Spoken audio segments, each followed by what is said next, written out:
आज की कहानी है एक भिक्षु की। भिक्षु वह होता है जो सब कुछ त्याग देता है और एक चीज को अपना लक्ष्य बना लेता है। किसी व्यक्ति के भिक्षु बनने के पीछे एक बड़ी वजह होती है। कोई भी भिक्षु ऐसे ही नहीं बन जाता। उस व्यक्ति के भिक्षु बनने के पीछे भी एक बड़ी वजह थी। भिक्षु बनने से पहले उस व्यक्ति के मन ने उसे कई गलत काम करने पर मजबूर किया था। उसने कई पाप किए थे। वह व्यक्ति अपने मन के अनुसार चलने लगता है। उस व्यक्ति के मन ने उसे अपना गुलाम बना रखा था और वह अपने मन का दास था। जीवन में हर सुख और संपदा प्राप्त करने के बाद भी उस आदमी के दिल में बहुत दर्द था और यह मानसिक भय ही उसे एक भिक्षु बना देती है। भिक्षु बनने के बाद व्यक्ति सांसारिक पीड़ा से मुक्त हो जाता है, जंगल में रहने जाता है, अलग अलग प्रकार की ध्यान और अभ्यास करता है, भिक्षा से भिख मांगकर खाना खाता है और फिर अकेलापन और शांति से ध्यान करता है। लेकिन फिर भी उस व्यक्ति का मन शांत नहीं है। वह बेचैन और परेशान होकर रहता है। यहाँ एक बात समझनी चाहिए, जैसा कि हम सभी जानते हैं, ध्यान किसी भी आध्यात्मिक यात्रा या आत्म सुधार की शुरुआती चरण होता है। इसे शुरू किया जाता है जब आपका मन शांत हो, जब हमारा मन हमारी बात सुनता है। लेकिन उस भिक्षु का मन न तो शांत है और न ही उसकी बात सुन रहा है। उस भिक्षु के मन में एक बात बैठ गई थी कि मन को नियंत्रित करना असंभव है। लेकिन फिर एक दिन उस भिक्षु एक व्यक्ति से मिलता है जो न तो भिक्षु है और न ही एक बुद्धिमान व्यक्ति है। वह एक साधारण सा चरवाहा था जो भेड़ बकरियों को चराता था। उसका नाम गोपाल था, जो जंगल में भेड़ बकरियों को चराने में लगा था। गोपाल उससे पूछता है, क्या मैं आपकी मदद कर सकता हूँ? आप बहुत चिंतित दिख रहे हैं। पिछले कई दिनों से देख रहा हूं कि आप बहुत बेचैन हैं। अगर आप चाहें तो मैं आपकी मदद कर सकता। भिक्षु ने गोपाल की बात सुनते ही हंसते हुए कहा, भला तुम मेरी मदद कैसे कर सकते हो? तुम संसारी हो और तुम मोह माया और संसार से जुड़े हुए हो। मैंने सब कुछ छोड़ दिया और जंगल में आया, फिर भी मेरा मन मेरे वश में नहीं है। गोपाल कहता है कि हाँ, मैं तुम्हें सिखा सकता हूं। मुझे अपने मन को वश में करना आता है। वह चरवाहा कहता है, मन को वश में करने के लिए सभी वस्तुओं का त्याग करने की आवश्यकता नहीं है, ना ही जंगल में आकर रहने की जरूरत है। मन को वश में करने के लिए बस एक चीज को छोड़ना सबसे जरूरी है। वह भिक्षु उस चरवाहे से पूछता है, वह एक चीज का या है? चरवाहा कहता है, वह एक चीज है गलत जानकारी। आज तक हमारे भीतर जो भी जानकारी गई है उसी ने हमारे मस्तिष्क और मन का निर्माण किया है। सन्यासी उस चरवाहे से पूछता है, परंतु वह कैसे?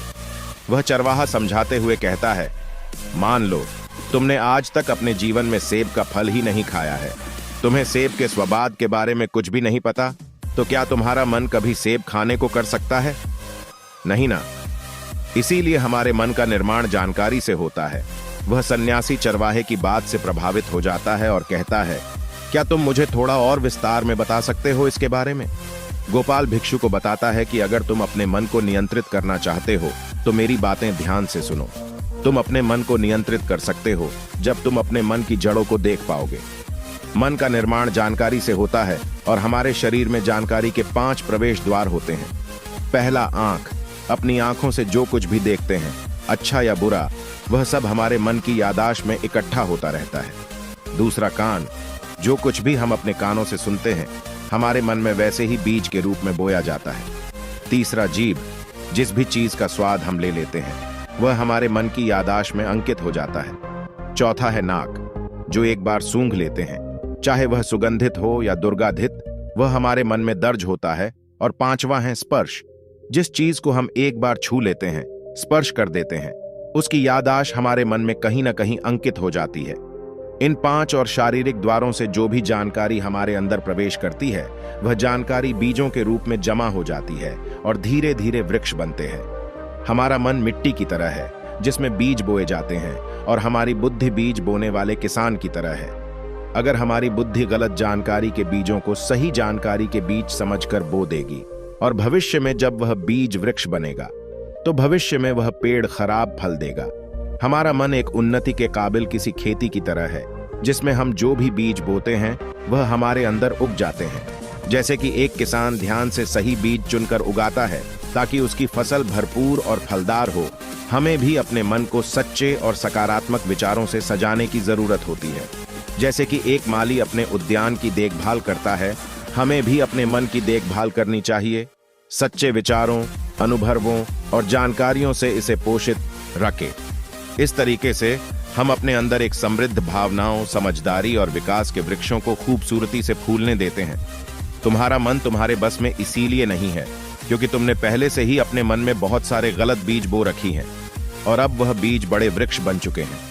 वह सन्यासी उस चरवाहे से पूछता है, अब मैं क्या करूं? क्योंकि अब तक मैंने बहुत सारे गलत बीज बो डाले हैं और मैं उन्हें उखाड़ नहीं सकता।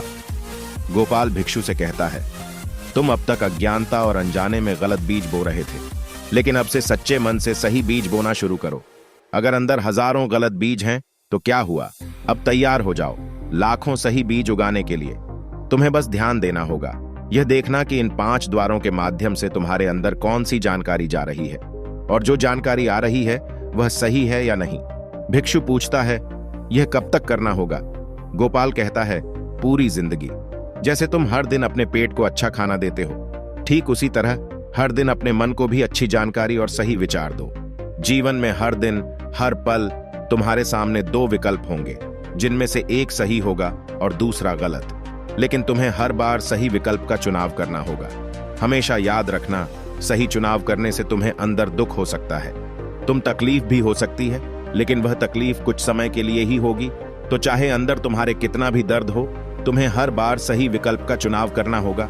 जितनी बार तुम सही चुनते हो, उतने ही अधिक सही बीज तुम्हारे अंदर बोए जाएंगे, और जिस दिन तुम्हारे अंदर सही बीजों की संख्या गलत बीजों की संख्या से अधिक हो जाएगी, उस दिन तुम्हारा मन तुम्हारे नियंत्रण में होगा।